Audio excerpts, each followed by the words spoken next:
बोलो शंकर भगवान की जय। शिव महापुराण की जय। श्री केदारेश्वर की महिमा।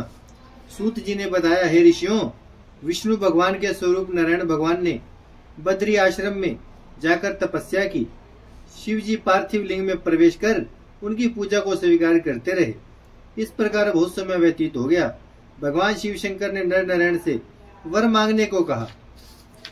भगवान नारायण भगवान शंकर से बोले, आप साक्षात रूप में यहाँ पर हमेशा विराजमान रहें। इस पर भगवान शिव वहां पर ज्योतिर्लिंग रूप से विराजमान हो गए। वहां पर वे केदारेश्वर नाम से प्रसिद्ध हुए। जो प्राणी यहाँ पर केदारेश्वर के दर्शन करता है और उनका पूजन करता है, उसकी सभी मनोकामनाएं पूर्ण हो जाती हैं। एक बार की बात है कि पांडवों ने भगवान शिव शंकर के यहाँ पर महिष रूप में दर्शन किए।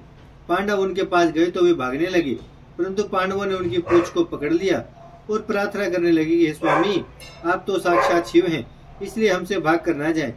हमने आपके आलसी रूप को हे स्वामी, आप तो साक्षात शिव हैं, इसलिए हमसे भाग कर ना जाएं। हमने आपके असली रूप को पहचान लिया है। इस पर भगवान शंकर की कृपा दृष्टि से पांडवों के सभी संकट दूर हो गए और उन्हें भगवान शंकर से इच्छित वर प्राप्त हुए। केदारेश्वर की पूजा अर्चना से इच्छित वर प्राप्त हुए। केदारेश्वर की पूजा अर्चना से इच्छित वर की प्राप्ति होती है। भीमेश्वर शिव की उत्पत्ति। भीम नाम का एक राक्षस था। एक बार किसी ने उससे कहा कि राजा तुम्हारे नाश के लिए अनुष्ठान कर रहा है। यह सुन भीम राजा के पास गया और तलवार निकालकर राजा को फटकारने लगा। राजा ने भगवान शिव जी का स्मरण कर भीम नामक असुर से बोला, मैं संसार के रक्षक शिव जी का स्मरण व पूजन कर रहा हूँ, मुझे तुम्हारा कोई भय नहीं है। यह सुनकर भीम राक्षस बोला, शिव मेरा क्या बिगाड़ देगा, उसे मैं अच्छी तरह से जानता हूँ। इतना कहकर उसने शिवलिंग पर तलवार चलाई। तभी उस पार्थिव लिंग से भगवान शंकर प्रकट हो गए। उन्होंने अपने त्रिशूल से उसकी तलवार को काटकर फेंक दिया तथा दोनों में घोर संग्राम प्रारंभ हो गया। शिव जी के गण भी राक्षसी सेना से युद्ध करने लगे। उस भयानक युद्ध से पृथ्वी वन पर्वत सभी कंपायमान हो गए। इस पर नारद जी की प्रार्थना पर शिव जी ने हुंकार भरकर अग्नि को प्रकट किया। उस अग्नि ज्वाला ने भीम को भस्म कर डाला। भीम की भस्म से वहां अनेक प्रकार की औषधियां उत्पन्न हो गई। ये औषधियां समस्त रोगों का विनाश करने वाली और मंगलदायक हैं। भीम के भस्म हो जाने पर सभी ऋषि मुनि और देवताओं ने शिव जी की स्तुति की और बोले, हे स्वामी, आप चराचर जगत के कल्याण हेतु इसी स्थान पर विराजमान रहे। उनकी बात मानकर शिव जी वहां पर विराजमान हो गए। उनका नाम भीम शंकर शिव पड़ गया। वे समस्त संसार के कल्याणकारी और दुख विनाशक कहे जाते हैं। श्री विश्वेश्वर शिव की महिमा। सूत जी ने कहा, हे ऋषियों, अब मैं काशी में स्थित अविमुक्तेश्वर लिंग की महिमा का वर्णन करता हूँ। आप लोग ध्यान पूर्वक सुनिए। एक बार पार्वती जी ने भगवान शंकर से अविमुक्तेश्वर लिंग की महिमा के विषय में पूछा। इस पर भगवान शंकर ने बताया, हे प्राणेश्वरी, समस्त जीवों को भक्ति प्रदान करने वाला परम पवित्र काशी धाम कहलाता है। यह मेरा ही निवास स्थान है। सिद्ध पुरुष यहाँ काशी में आकर मेरे नेकों रूपों का वर्णन करते हैं। मेरे ज्ञानी भक्त भले ही अन्य तीर्थों का सेवन करें, परंतु काशी उनको मुक्ति प्रदान करने वाला स्थान है। काशी में किसी भी अवस्था के प्राणी की मृत्यु होने पर उसे मोक्ष अवश्य प्राप्त होता है। पवित्र अथवा अपवित्र कन्या हो या स्त्री, पवित्र अथवा अपवित्र कन्या हो या स्त्री, सभी की काशी में मृत्यु होने पर उसकी मुक्ति निश्चित है। हे उमा, मेरा यह काशी धाम अत्यंत गोपनीय है।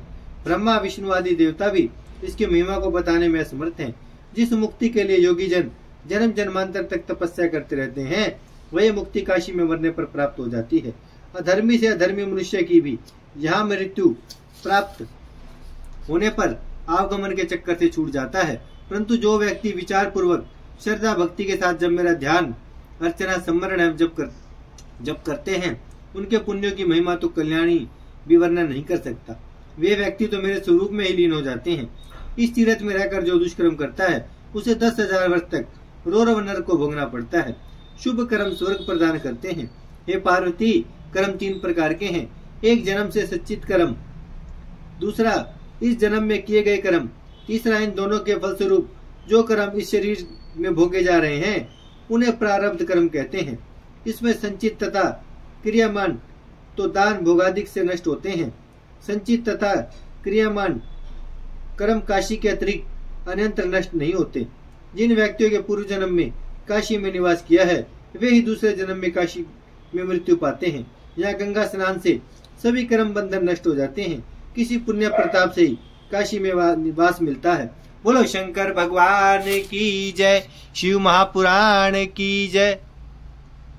भजमन नारायण नारायण नारायण, श्रीमन नारायण नारायण नारायण, लक्ष्मी नारायण नारायण नारायण, सत्य नारायण नारायण नारायण, भजमन नारायण श्रीमन नारायण, लक्ष्मी नारायण सत्य नारायण, भजमन नारायण नारायण नारायण।